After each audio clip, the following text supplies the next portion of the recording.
Hebreus 10, 25, lemos assim: não abandonando a nossa congregação, como é costume de alguns, antes admoestando-nos uns aos outros, e tanto mais quando vedes que vai se aproximando aquele dia. Eu vou ler mais uma vez numa outra versão que tem uma equivalência mais próxima do texto original, que diz assim: não deixemos de congregar-nos, como é costume de alguns, antes façamos admoestações, e tanto mais quanto vedes que o dia se aproxima. Amém? Amém. Como eu disse para os irmãos há pouco, nós estamos aqui num curso que tem a ver com a visão de Deus para a igreja local. A visão de Deus para a igreja local, meus irmãos, ela passa por algumas coisas que estão diretamente na Bíblia. E ela passa, como nós aprendemos na aula passada, por algumas coisas que são específicas para cada realidade. A gente aprendeu na semana passada que Deus ele tem coisas específicas para dizer para cada igreja dentro da realidade que eles estão vivendo. E o que ele diz para a igreja em Pérgamo não é a mesma coisa que ele diz para a igreja de Tiatira. E quem é que recebe essa mensagem? O anjo da igreja. Nós entendemos que quando Deus tem um recado para mandar para a igreja, ele manda para essa figura que o livro de Apocalipse vai chamar de anjo, e não é uma entidade espiritual, é o mensageiro de Deus para essa igreja, é o pastor, é o líder dessa igreja. Na aula primeira, só retomando, né, porque é importante para a gente entender o contexto todo, nós entendemos a importância de uma igreja local dentro da implantação do reino de Deus, dentro da perspectiva de Jesus, o plano de Jesus para a evangelização do mundo, para a libertação das pessoas, como que a igreja local é importante. E nessa aula de hoje, a gente vai se aprofundar um pouquinho sobre como funciona essa igreja local, e nós vamos chegar nas próximas aulas no seu papel específico. A gente vai entender o direcionamento específico para essa igreja local aqui, e a gente vai entender o específico para a sua vida. Então não deixe de participar de cada um desses domingos, porque eu tenho certeza que isso vai mudar a sua relação com o seu ministério, com o seu dom espiritual, com as coisas que Deus tem para você. Amém? O texto que nós lemos hoje diz: não deixemos de congregar-nos, como é costume de alguns. A gente vive numa época hoje que muitas pessoas têm dito que podem servir a Deus sem fazer parte de igreja nenhuma. Eu entendo e de certa forma até me solidarizo, não, essa palavra ficou esquisita, né? Me solidarizo com alguns desses, meus irmãos, porque a gente sabe que tem igreja por aí que está muito longe daquilo que Jesus ensina. São verdadeiras sinagogas de Satanás, algumas delas, não é? Nós temos igrejas que feriram terrivelmente os seus membros e algumas pessoas realmente têm motivo para isso. Mas, meus irmãos, como eu disse aqui na primeira aula, não é porque existem problemas que a gente vai quebrar um princípio bíblico. E nessa aula de hoje a gente aprende, a partir desse texto, que a gente precisa fazer uma coisa chamada congregar. E o que isso significa? Algumas pessoas têm tentado, para aliviar a sua própria consciência, entender que congregar é qualquer tipo de congregar. O que significa congregar? Reunir, não é? Então eu já vi crente desigrejado falar o seguinte: olha, eu deixei de frequentar uma congregação porque estava me fazendo mal, fugiu de problema, né? E hoje eu junto com os meus irmãos que saíram também, e uma vez na semana a gente congrega, a gente faz um churrasco, a gente toma uma cervejinha e a gente fica ali batendo papo e é tão bom. Saiu do campo de batalha, não entendeu o que é igreja. Aqui diz para a gente não deixar de congregar, mas a gente precisa entender o que significa esse congregar. O texto ele continua dizendo que é costume de alguns, desde aquela época, fazer isso. E aí diz: antes façamos admoestações. Quando você encontrar alguém que se encontra desanimado de congregar, ou se foi exatamente esse o seu caso, o autor aqui da carta aos Hebreus, ele faz um alerta para a igreja nesse sentido, dizendo que a gente deve admoestar essa pessoa. Você sabe o que é admoestar? É uma palavra que no grego significa, o som dela, né, é parakeleo. E quer dizer o quê? Encorajar, consolar, chamar para o lado. Lembra da palavra paracletos? Quem aí é mais antigo na igreja já me ouviu ensinar a respeito disso, que é como Jesus se referia ao Espírito Santo, traduzido na Bíblia às vezes como advogado, traduzido na Bíblia às vezes como consolador, mas na verdade significa aquele que se põe do lado. Significa que alguém que está querendo deixar de congregar, ela não precisa exatamente de um puxão de orelha, mas de um incentivo, de alguém que se coloque do lado dela e diga, vamos caminhar junto, vamos para a igreja junto. É alguém que anima o outro a congregar. Eu disse para vocês que algumas pessoas estavam aí dizendo, né, que não precisavam frequentar uma igreja, mas fazer uma rodinha de churrasco com cerveja e estava tudo bem. Irmãos, isso não é uma coisa nova. Ao longo da história da igreja, que já tem quase milhares de anos, as pessoas foram mudando a maneira de entender a igreja, e olhando pouco para a Bíblia, e olhando muito para a prática. E a prática, as pessoas vão tendo ideias, e líderes vão surgindo, cada um com a sua ideia, e colocando no meio da igreja, e as coisas mais esquisitas vão acontecendo. Eu conheço, por exemplo, grupos que se reúnem para pronunciar o nome de Jesus, só isso, né? Acredito que eles fazem algumas coisas depois, mas uma boa parte da reunião eles juntarem e ficarem assim, Jesus, Jesus, Jesus, Jesus. Existem grupos, na verdade, uma grande parte dos cristãos do mundo, eles se reúnem para uma coisa que é sacrificar Jesus de novo. Eles acreditam que Jesus incorpora num pedacinho material de trigo, né, um biscoitinho, e Jesus se transforma naquilo e eles sacrificam Jesus outra vez, toda a reunião. O que será que a Bíblia estava querendo dizer quando disse, não deixando de congregar como é costume de alguns? Eu quero mostrar isso para vocês nessa aula de hoje. A gente vê no Novo Testamento, o nosso modelo é o ministério de Jesus e a vida da igreja. O que as pessoas faziam quando se reuniam para congregar? E uma coisa logo de cara que a gente vê, meus irmãos, é que eles se reuniam para orar. Você consegue se lembrar de algum episódio que a igreja estava reunida para orar? Quando o apóstolo Paulo, dormi pouco hoje, tá, gente? Estou trocando aí um pouco as palavras, com o neném é assim mesmo. Quando o apóstolo Pedro, ele saiu da cadeia no meio da noite, ele resolveu procurar os irmãos. Ele chegou na casa de uma irmã e tinha um grupo de irmãos ali que estavam reunidos e eles estavam orando. Você vê, por exemplo, Atos capítulo 4, aquele episódio que a igreja está lá buscando a Deus e o Espírito Santo vem sobre eles e estremece o lugar onde eles estão reunidos, dá um terremoto só no local onde eles estão reunidos. Pois é, aquele povo estava ali numa reunião de oração. Então, a igreja congrega para isso, a igreja congrega para orar. E ela ora tanto em silêncio no meio da noite para os soldados romanos não virem atrás, para os judeus que estavam perseguindo não irem atrás, como ela levanta a voz em gritaria, igualzinho no Antigo Testamento, como a gente vê lá em Atos capítulo 4 e em outros pontos também, ensinos dessa natureza. Então vários tipos de reunião de oração aconteciam. Além da oração, a igreja se reúne para o ensino. Irmãos, tem muita gente querendo ser igreja sem parar para ensinar o povo. Existe uma diferença entre pregação e ensino. A pregação normalmente tem mais a ver com um desafio direto a pessoas que ainda não servem a Jesus. O ensino não. O ensino tem a ver com mostrar para você como é que você vive o reino de Deus.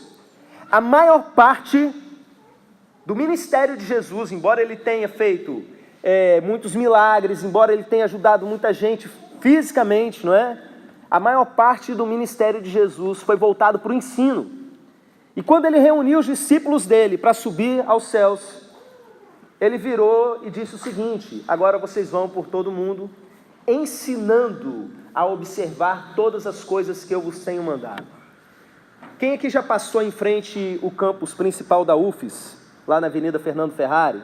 Tem aquele muro ali, não é? Você vai ver uma frase do brasão da Universidade Federal, que é o seguinte: docet omni gentes, que é a frase em latim, que é justamente ensinai a todos os povos. Eles pegaram isso para falar sobre o ensino na universidade, não é? Mas Jesus não estava falando de ensino científico, não estava falando de qualquer ensino. Ele disse que os discípulos dele deveriam ensinar. E ensinar o quê? A doutrina do reino de Deus. Como você viveu o reino de Deus. Então, meus irmãos, a igreja primitiva fazia isso também. É aquilo que o livro de Atos vai chamar de doutrina dos apóstolos. Juntava uma multidão, igual Jesus fazia. E ali no meio daquela multidão, o apóstolo levanta e começa a ensinar as pessoas. Então a igreja precisa se reunir para isso, tem que ter ensino. Outra coisa, para a ceia do Senhor. Não adianta você ser crente simplesmente em casa, sem congregar com seus irmãos. Um dos motivos é esse, a ceia do Senhor, que acontece, e a Bíblia tem várias recomendações, mostrando claramente que a igreja se reunia para isso. Quando vocês se reúnem para comer, o apóstolo Paulo fala, não é? Faz parte da reunião. Além da ceia do Senhor, a igreja de Jesus, ela também fazia uma coisa chamada festa agape, que era reunião para comer, era comunhão. Tá? Tem uma célula aqui chamada comunhão. Você vê lá no livro de Judas, por exemplo, falando a respeito dessas festividades. A igreja reunia todo mundo por um momento descontraído, do pessoal simplesmente comer. Quando você come com alguém, você tem comunhão com essa pessoa, não é? A gente experimenta isso no final das nossas reuniões aí na célula. A igreja também se reúne no Novo Testamento para dar testemunho e dar relatório. Você sabia disso? Quando eles mandavam um missionário para o campo, o missionário voltava e ele contava para a igreja aquilo que ele tinha vivido. Você sabe, uma das tristezas que nós tivemos aqui na nossa igreja foi uma experiência que nós enviamos uma missionária para o campo. A gente juntou uma porção de coisa, fez um grande esforço nesse sentido, oramos muito por ela, mandamos para a África. E meus irmãos, essa missionária veio do campo missionário e ela não veio contar para a gente como é que foi. Ela não veio no congregar da igreja, no reunir da igreja, para contar o que tinha acontecido. Foi um monte de igreja, menos na que tinha mandado ela, né? Então, assim, uma das coisas que a gente precisa ter é esse espaço do testemunho, de contar as coisas que Deus fez. Isso tanto na célula quanto na igreja, como a gente vai falar aí daqui mais para frente. A igreja também se reúne para tomar decisões. Não no sentido de vamos fazer uma votação entre os irmãos para decidir uma coisa ou outra, mas quando existe um certo ponto polêmico. A gente vê lá no livro de Atos que os apóstolos eles se reuniram para debater, para chegar num consenso. Você vê isso lá no capítulo 15, algumas bíblias vão trazer o subtítulo dizendo que aquilo foi o concílio de Jerusalém. Quando eles se juntam para tomar decisões, nós temos ali mais uma dessas funções da reunião. E um ponto que a gente vai tratar numa aula mais para frente, para o exercício dos dons. 1 Coríntios 14, 26, nós lemos assim: Que fazer, pois, irmãos? Quando vos congregais, cada um de vós tem salmo, tem doutrina, tem revelação, tem língua, tem interpretação. Faça-se tudo para a edificação. Então, quando a igreja congrega, essas coisas precisam acontecer. Cada crente tem o seu dom espiritual e isso vai sendo colocado em ação. Agora eu pergunto para vocês, em toda reunião? Não. Em toda reunião você vai ter manifestação de todos os dons, exercício de todos os dons? Não. E aí a gente entra numa parte importantíssima da nossa aula, porque até aqui você já sabia disso aí, né? Amém?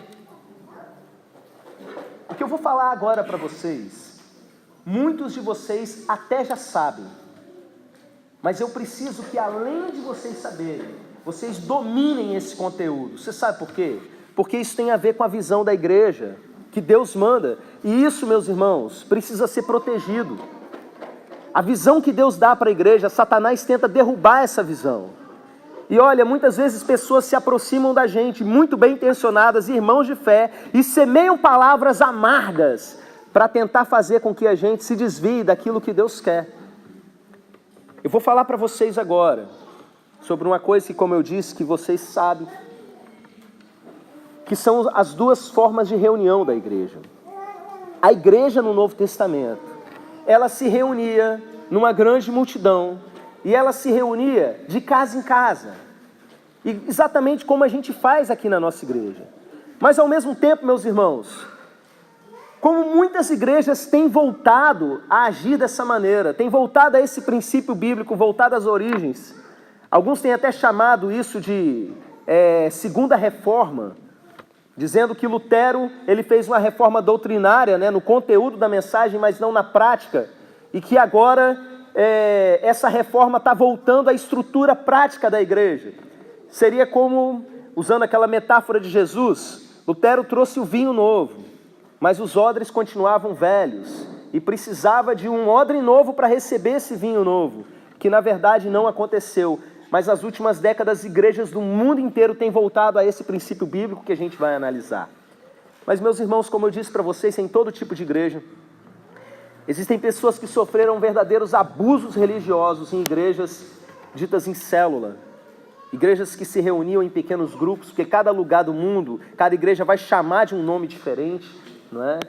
E a gente já teve situação aqui na igreja, por exemplo, de o pastor Osias abrir a Bíblia e começar a pregar um texto sobre reunião em grupos pequenos, e irmão levantar e ir embora dizendo assim: misericórdia, a gente vem na igreja querendo ouvir uma palavra de Deus e o povo começa a falar de célula, como se isso não estivesse na Bíblia.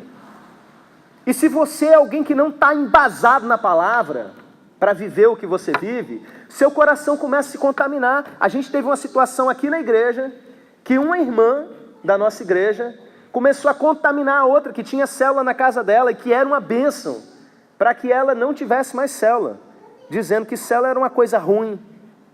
E meus irmãos, eu tive que conversar com essa irmã para desintoxicar. Tem irmão que a gente vira e fala assim: olha, a gente precisa congregar de casa em casa. Aí vira para mim e fala assim: mas isso é obrigado, pastor? Eu, não, claro, na igreja nada é obrigado. Nem ir para o céu é obrigado, cada um vai se quiser. Mas a gente precisa aprender e ter profundidade e embasamento para saber exatamente o que isso significa. Será que isso é um modismo de igreja? Ou será que isso tem uma base na Bíblia? Será que isso tem uma base neotestamentária? Então, meus irmãos, nesse momento, eu sei que para alguns isso vai ser um pouco difícil, mas a gente vai ter um chá de referência bíblica. Vai ser rápido, porque senão a gente vai ficar muito tempo esperando todo mundo abrir. Se você quiser anotar bem, se você for rápido de Bíblia, muito rápido de Bíblia, me acompanha, mas está sendo gravado isso aí, depois vai para o YouTube, depois em casa você pode parar e analisar cada um desses textos. O primeiro que eu vou ler para vocês é Atos 2, versículo 1 e 2. O que acontece nisso mesmo, sem abrir a Bíblia? Atos 2...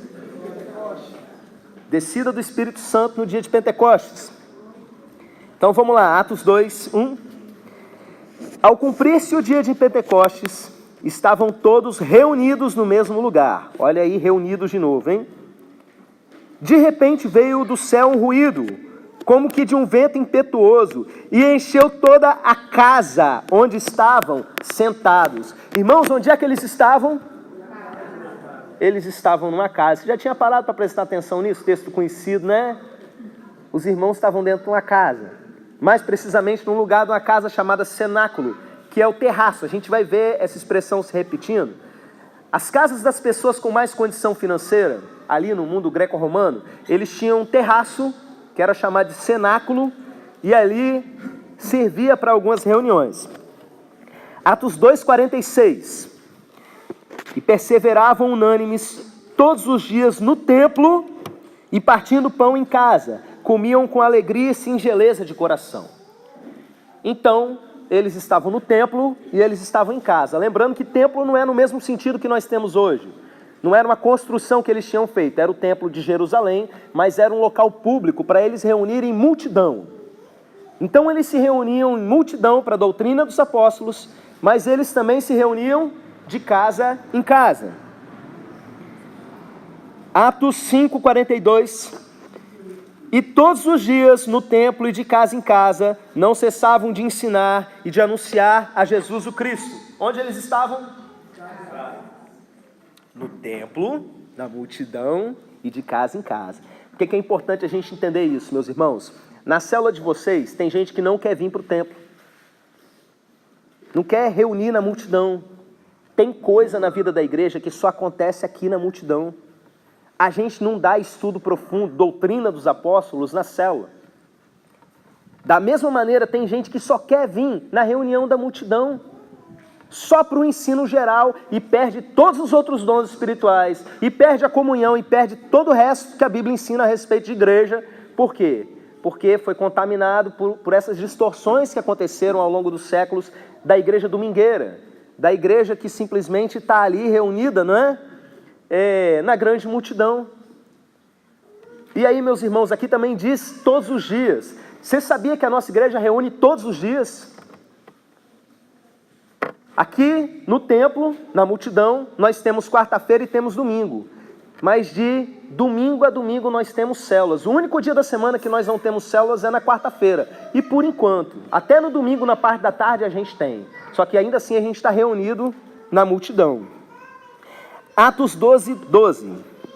Depois de assim refletir, foi à casa de Maria, mãe de João, que tem por sobrenome Marcos, onde muitas pessoas estavam reunidas e ali oravam. Nós temos pessoas que estão reunidas e estão orando. Isso aqui é aquele episódio que Pedro sai da cadeia no meio da noite. E aonde eles estão reunidos, meus irmãos? Na casa de uma irmã. Tem uma reunião de oração na casa de uma irmã. Atos 20, versículos 7, 8 e 9. No primeiro dia da semana, tendo-nos reunido a fim de partir o pão, Paulo, que havia de sair no dia seguinte, falava com eles e prolongou seu discurso até a meia-noite. Ora, havia muitas luzes no cenáculo onde estavam reunidos, e certo jovem por nome Eutico, que estava sentado na janela, tomado de um sono profundo, enquanto Paulo prolongava ainda mais o seu sermão, vencido pelo sono, caiu do terceiro andar abaixo e foi levantado morto. Eu vou contar a história para vocês aqui, mas só para vocês entenderem que eles estavam na casa de alguém, no terraço da casa de alguém, no cenáculo da casa de alguém. Então a igreja, mais uma vez, estava reunida em uma casa. Agora, meus irmãos, a gente vai ler um dos textos mais importantes. Eu quero que você preste bastante atenção. Atos 20, 20 diz assim: quando não me esquivei de vos anunciar coisa alguma útil que seja, ensinando-vos publicamente e de casa em casa. Aqui nós temos, meus irmãos, o apóstolo Paulo. Ele reúne os vários pastores, a liderança da igreja de Éfeso, um pouco antes dele ir para Jerusalém. E ali naquele momento, a gente sabe que era uma igreja bem grande. A gente percebe aqui que essa igreja de Éfeso era uma igreja em células. Era uma igreja que ela se reunia no grupo grande e ela se reunia de casa em casa, igual à igreja de Jerusalém. Paulo, ele ensinava na multidão, ele diz isso aqui no versículo que a gente acabou de ler, meus irmãos. Ele ensinava na multidão e ele ia nas casas das pessoas. Em cada célula que se reunia, ele estava ali ensinando. Olha aí, Atos 28, 30. E morou 2 anos inteiros na casa que alugara, e recebia todos os que visitavam, pregando o reino de Deus e ensinando as coisas concernentes ao Senhor Jesus Cristo, com toda a liberdade, sem impedimento algum. O final do livro de Atos mostra que o apóstolo Paulo alugou uma casa, ele ficou tipo numa prisão domiciliar por 2 anos, e essa casa ele recebia pessoas e fazia ali reunião da igreja. Romanos 16, versículo 5. Irmãos, eu vou ler alguns versículos aqui de Romanos 16, deixa eu explicar para vocês o contexto. É o finalzinho da reunião, da carta de Paulo, perdão, à igreja que estava em Roma. Ele manda uma carta que é para a igreja inteira, uma carta que é para ser lida na congregação, na multidão, mas ele começa a mandar saudações para alguns grupos. E se você pega um versículo isolado, você vai pensar que está falando da família de uma determinada pessoa. Mas se você ler o texto todo, você vai entender que ele não está falando simplesmente de família, quando ele está mandando tipo uma saudação. Versículo 5 de Romanos 16. Saudai também a igreja que está na casa deles. Saudai a Epêneto, meu amado, que é as primícias da Ásia para Cristo. Ou seja, eu estou mandando uma carta para a igreja inteira, mas eu estou mandando aquele salve, né? Estou mandando um abraço para uma célula específica. Aí você vai lá no 10. Saudai a Apeles, aprovado em Cristo. Saudai aos da casa de Aristóbulo. Versículo 11: saudai a Herodião, meu parente, saudai aos da casa de Narciso que estão no Senhor. Versículo 14: saudai a Ansícrito, a Flegonte, a Hermes, a Pátrobas, a Hermes e aos irmãos que estão com eles. É uma igreja grande, mas de repente ele está falando de uns irmãos que estão com esse grupo. Olha aí, 1 Coríntios 16, 19, mesma situação, está mandando uma carta geral para a multidão, para a igreja, mas olha na despedida o que ele fala. As igrejas da Ásia vos saúdam, saúdo-vos afetuosamente no Senhor, Áquila e Priscila, com a igreja que está em sua casa. Agora é o contrário, é a célula da casa de Áquila e Priscila que está mandando um abraço, entendeu? Estou mandando uma saudação aqui, a nossa célula está mandando uma saudação para vocês, entendeu? Filipenses 4, 22. Todos os santos vos saúdam, especialmente os que são da casa de César. Colossenses 4, 15. Saudai os irmãos que estão em Laodiceia e a Ninfas e a igreja que está em sua casa. Filemão 2, porque só tem um capítulo, né? E a nossa irmã Áfia e a Arquipo, nosso companheiro de lutas, e a igreja que está em tua casa. Irmãos, eu citei aqui uma enxurrada de texto bíblico. E eu sei que para alguns deve estar se perguntando, para quê? Eu digo para você, para que você tenha argumento, para que ninguém convença você de que igreja é só isso. Que igreja é só congregar no meio da multidão. Historicamente, meus irmãos, isso não é uma novidade. Quando eu estive lá em Israel, eu visitei sítios arqueológicos de igrejas que se reuniam na casa. Como é que o Império Romano se referia, com a expressão latina que é domus ecclesia, que significa domus, casa de doméstico, eclésia, de eclesia, igreja. A igreja da casa. Depois, lá pelo ano 300, depois que isso era muito comum, que algumas células eram muito antigas, já tinham multiplicado à vontade, algumas famílias doaram as suas casas para a igreja. Tristemente, foi o início daquele processo de institucionalização da igreja. E aí, essas casas passaram a ser chamadas de tituli, porque o título era transferido para a igreja. E aí, por exemplo, se fosse a casa do Dutra, né?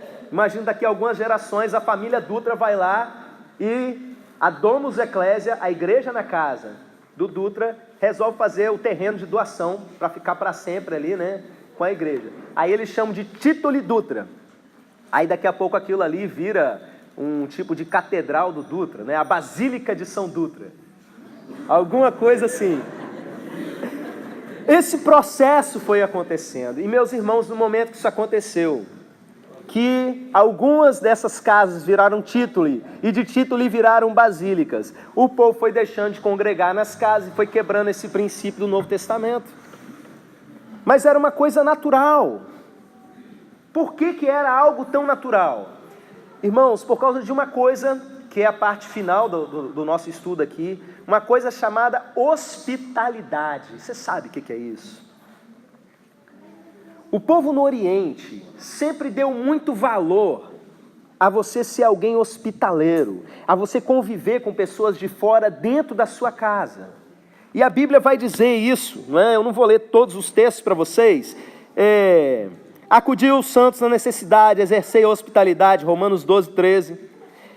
Não vos esqueçais da hospitalidade, porque por alguns, sem o saberem, alguns hospedaram anjos. Eu tenho aqui um monte de texto nesse sentido. Hospitalidade era uma virtude, uma qualidade que os crentes deveriam ter. Mas eu digo para vocês, meus irmãos, que em alguns lugares do mundo não existe isso como qualidade. E por isso a igreja não funciona da maneira que deveria. Em lugares em que a igreja é extremamente hospitaleira, que os irmãos gostam de receber as pessoas nas suas próprias casas, o evangelho ele funciona de uma maneira mais bíblica. Agora, meus irmãos, quando o evangelho chegou na Europa, eu disse para vocês que várias deformações foram acontecendo, né? O evangelho chegou na Grécia, virou uma filosofia, falei isso para vocês há um tempo atrás. Chegou em Roma, virou uma instituição, chegou na Europa, virou uma cultura, chegou na América, virou um negócio. Em cada lugar que o evangelho foi chegando, ele foi tomando características, se distanciando daquilo que a Bíblia ensina. A gente precisa aprender a ser hospitaleiro, ainda que a nossa região, as pessoas não sejam. Quem vem de Minas Gerais para o Espírito Santo, por exemplo, sofre. Quem é que veio de Minas? Lá em Minas o pessoal recebe você na casa pela cozinha, né? Você já senta lá, já vai tomando um café. Aqui, meus irmãos, nós somos fechados, vocês sabiam disso? Oi? Tem capixaba que é extremamente hospitaleiro. Eu ouvi um pastor reclamando da cultura dele, pregando para a igreja dele, falando que tinha que mudar isso, porque ele estava lá no sul do Brasil, se não me engano, em Curitiba. E meus irmãos, que luta. Só vai parente na casa dos irmãos da igreja, e ainda assim com hora marcada. É complicado. Não é essa a realidade do Novo Testamento. Quando nós temos algo que é cultural nosso, mas nós temos um princípio bíblico, nós precisamos fazer o quê? Seguir o princípio bíblico. Deus tem me tratado nessa área. Eu lendo recentemente na Bíblia a respeito dos requisitos para o cara ser pastor. Eu fui vendo cada uma das coisas ali. É necessário que o bispo seja casado, marido de uma só mulher. Para contar, beleza, tem um, né? E tem os seus filhos de sujeição. Já vou botando a área ali no rumo, ok. Não dá a vinho. Botei uma vez aquele trem na boca para nunca mais, né? Não sou dado dessas coisas. Aí fui vendo cada uma daquelas características. Tinha uma lá que falava assim: e seja hospitaleiro. Aí eu parei para pensar, né? Eu preciso ser mais hospitaleiro. Eu conversei lá com a minha esposa, tratamos algumas coisas e a gente tem devagarzinho levado alguns irmãos lá em casa para aprender a seguir esse princípio bíblico. Abrir as panelas para os irmãos comer junto. A gente tem que fazer isso, não é? Irmãos, fechando tudo aqui para que vocês entendam. Existem coisas que são igreja de Jesus, que não funcionam para aquelas pessoas que só congregam na multidão. Amém? A gente precisa ter isso claro na mente da gente. Se você só congrega em célula, você está deixando de viver a igreja, está deixando de congregar, como o texto diz. Porque quando fala não deixando de congregar, está falando da maneira como eles entendiam o que é congregar. E o que eles entendiam que era congregar? Congregar era no templo e de casa em casa. Fartamente vimos isso, com hospitalidade uns com os outros. Agora, se você só gosta de vir nas reuniões domingueiras, né? 2 vezes na semana se reúne na multidão, tem coisa que só acontece aqui, amém, mas tem coisa que é a igreja, que você está deixando de congregar. Mas pastor, eu sou assim desde que eu era pequenininho. Eu sei, meu irmão, se você tivesse aí tipo 2.600 anos de idade, você também ia ser assim desde pequenininho, porque a igreja foi se perdendo no caminho. A gente precisa voltar para a Bíblia. Amém. A Bíblia está aqui, a igreja está caminhando lá longe achando que está certo. Existem muitos valores e princípios que estão na palavra de Deus, que a gente precisa seguir. Às vezes a igreja fica querendo os resultados do Novo Testamento, mas praticando um tipo de vida de igreja, de eclesiologia, diferente daquilo que a Bíblia ensina. Irmãos, quando as pessoas chegam para a nossa igreja e nunca fazem parte de verdade dela, não sabem o que acontece na igreja, não sabem. E querem estar nos ministérios e atuando e trabalhando sem saber o que é a igreja. Aí vira e fala assim: eu não consegui me adaptar, eu não consegui me envolver com os irmãos, eu não criei amizade nenhuma. É claro, chega na igreja, depois dos abraços, vai embora mais cedo, não vai ver ninguém. Eu te digo, ainda que fique no momento dos abraços, ainda que bata um pouquinho de papo no final, se a igreja tivesse 25 pessoas, beleza. Quantas pessoas tinham na sua célula, pastor, na última? 24 pessoas na célula do pastor? Ok, você ainda consegue um pouco de comunhão, mas aqui, meus irmãos, na reunião você não tem comunhão uns com os outros, você tem comunhão uns com as nucas dos outros, tá? Você está olhando para a nuca do seu irmão aí, é isso aí que você tem comunhão com ele. No máximo vai dar uma paz, vai dar um abraço. Se for o Jussiel que estiver ministrando, ainda vai falar mais algumas coisas. Convida o seu irmão para adorar com você, fala isso, fala aquelas vezes até de tempo, né? Você ainda vai dar sorte de ouvir mais algumas palavras. Mas, meus irmãos, não é isso que é a igreja, o Novo Testamento, não é isso que é congregar. A igreja precisa ser restaurada nesse sentido. Graças a Deus, porque a maioria de vocês entenderam isso e estão vivendo o que é a igreja. entenderam o que é igreja. Mas você, meu irmão, que ainda não tem essa prática, você está deixando de reunir, seja no grupo maior, seja de casa em casa. Eu convido você a se arrepender nessa manhã, acertar sua vida com Deus agora que você aprendeu o que é correto. Amém? Quando a igreja funciona dessa maneira, ela tem saúde, ela tem doutrina dos apóstolos e ela tem exercício dos dons do Espírito Santo. Ela não se perde nos ventos de doutrina, mas ao mesmo tempo ela não fica só ali na doutrina. Ela vive a comunhão que a Bíblia manda. E ela vive plenamente esse crescimento que a gente vê no livro de Atos. A nossa igreja, ela vai crescer, porque é uma igreja saudável, ela cresce. É isso que nós sempre estamos experimentando. Olha ao seu redor o nosso culto de domingo de manhã. Lembra como é que a gente estava, por exemplo, no ano passado? Feliz com 2 alas cheias, ou com uma ala cheia?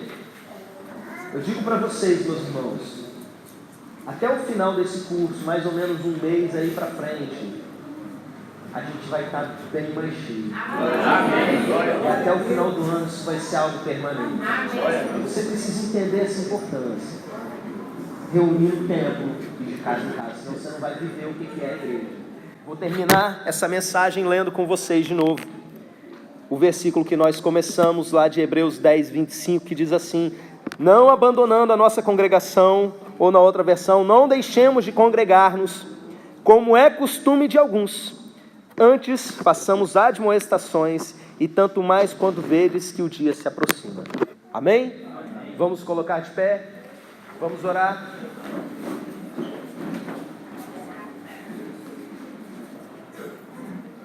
Pai, o ensino foi entregue, com fartas referências bíblicas, conforme o Senhor nos deixou registrado. E eu venho pedir que isso entre nos corações, aqueles mais religiosos, aqueles mais preocupados em fazer a própria vontade, não a de Deus, que seja o Teu Espírito Santo a quebrantar nesse momento, meu Pai, para que eles vivam completamente aquilo que o Senhor chamou de minha igreja, esse grupo que o Senhor amou e se entregou por Ele. Em nome de Jesus, faça florescer cada uma dessas células. Aquelas que estão em fase de multiplicação, que elas multipliquem com saúde. Aquelas que estão começando, meu Pai, que essa semana, meu Deus, eles tenham vários visitantes e ganhem muitas pessoas para Jesus. Em nome de Jesus. Amém. Amém.